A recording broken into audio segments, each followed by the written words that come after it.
What's going on, everybody? America Football Network here with another video today. And today we are bringing you guys our USC Michigan preview and prediction video.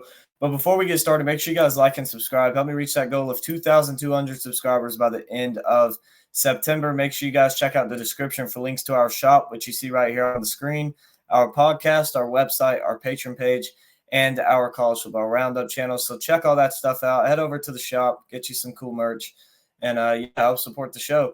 But let's go ahead and jump into today's video with Michigan and USC.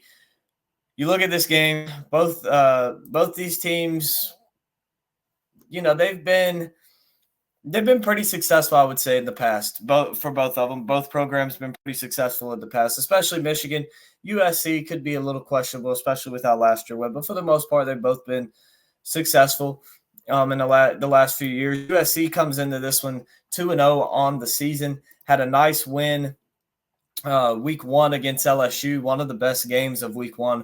They won that one 27-20, and then killed Utah State the week later, 48-0, and then had a bye week last week. So USC comes in fresh off a bye week into Michigan. Michigan, on the other hand, struggling a little bit. They beat Fresno State 30-10, then lost to Texas at home 31-12. And then beat Arkansas State 28-18 at home as well. So Michigan also yet to go on the road here so far in this one. Two big games at home, two top 15 teams coming in that they've got at home. So that's nice for them. They lost the first one. We'll see how they can do in this one. The spread on this game is Southern Cal favored by 6.5. The over/under set at 46.5. And this is the 3:30 game on CBS. But when I look at this game, I break it down into the three deciding factors. Number one is, can Michigan find a passing game? They're switching to Alex Orji here for this game. Davis Warren has not been it. I mean, you look at his numbers, they're right there on the screen, 48 of 72, 444 yards, 2 touchdowns, 6 interceptions. He hasn't been it. They're switching to Orji now. But Colston Loveland potentially is going to be out for this game. And you see him right here on the screen. He's their leading receiver on the year, 19 catches, 187 yards, a touchdown. He's the leading receiver for them, and he might be out. So you're making a change at quarterback because your last one couldn't keep the ball, couldn't keep possession of the ball, to a new guy. And now on top of that, your leading receivers out. Your outside wide receivers are terrible. They can't get any separation. So it's like Loveland is really your main target and about your only target who can do anything through the air over the middle.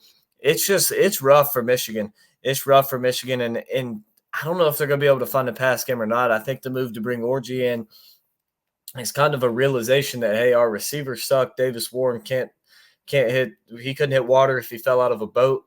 And so you look now, you try and bring Orji in, and that's going to – it'll at least help open up the run game a little bit because he can factor in the quarterback run. But it's going to be tough if they can't throw the ball, especially in this game, because this USC defense has played more physical and aggressive than they've played in probably than any Lincoln Riley defense has ever played.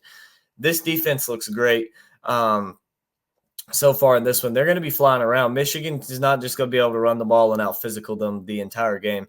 USC will stop that running game. So that's really the first factor for me is, can Michigan find a pass game? Because if not, USC can just put 8 in the box. They might even just put 8 in the box even if Michigan is throwing the ball a little bit. They don't care because the receivers, they can't get separation. So that's what it is. Can Michigan find a pass game? Because if not, then USC is going to load the box up and they're going to stop the run game, and it's going to be another long day for Michigan fans. Number 2, Miller Moss versus that Michigan secondary and defense. Michigan's offense is terrible. That secondary is elite, headlined by Will Johnson.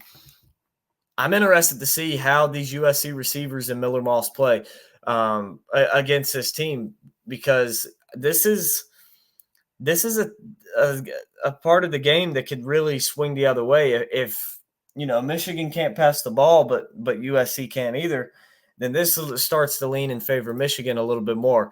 I think that this is a matchup that's going to be fun to watch. You got all these stars on the outside at receivers, just all these playmakers on the outside at receiver for USC. And then you look back on the inside for USC at tight end, you got Lake McCree. He's their leading receiver as well in this game. Now, it's going to be fun to watch because you also have guys Kyron Hudson, big dude, Zachariah Branch, Jacoby Lane, Kyle Ford, Deuce Robinson. Like, they have guys on the outside that are going to make plays. I mean, we all remember those 2 catches Kyron Hudson had in that game against LSU. Just insane. Jacoby Lane had a few more good big catches. He had the touchdown catch in that game. So it's like, this is a team that has dudes, Mekhi Lemon. They have guys on the outside, and Michigan's going to have to stop them. Because if not, it's going to be, like I said, a long day. We're going to see USC go into Michigan and do the same thing Texas just did to them.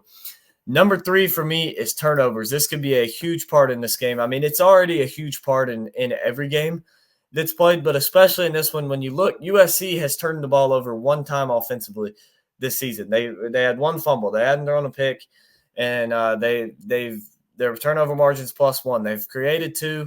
They've gave up 1. On the other turn from Michigan, they've turned the ball over 7 times. 7 times. 6 of those are interceptions from Davis Warren, so he at least won't be playing. But you have a -4 turnover margin as well. You've only created 3 all season, and you really haven't played that good of teams. You played Arkansas State and Fresno State, and then Texas, who obviously is a powerhouse, but only creating 3 turnovers. Which I guess in turn, if you really think about it, that is pretty solid. That's a turnover a game. But when you're averaging almost 3 turnovers a game offensively, that isn't good at all. And so that's going to be something that they're going to have to fix for sure. They're averaging a little over 2 turnovers a game. So you're going to have to fix that. So those are my biggest 3 factors. Number 1, can Michigan find a pass game with Colston Loveland potentially out? Number 2, Miller Moss versus that Michigan secondary. Who's going to win that battle? Number 3, turnovers, because Michigan haven't been good at it. So now to my score prediction. We mentioned earlier the spread in this one is USC favored by 6.5. The over-under set at 46.5. So looking at this one, I have USC winning this game 31-17. That would hit the over at 48, but it's close. Again, that over-under is not one I would mess with. I would probably take USC for the spread in this game, but it's going to be an interesting game. I think Michigan can win this game, but it's going to be tough and difficult for them. They got a lot of work to do. But that is my score prediction: USC 31, Michigan 17. So we appreciate all of you guys checking us out today. Make sure you like and subscribe and drop a comment down below, and we'll see you guys next time.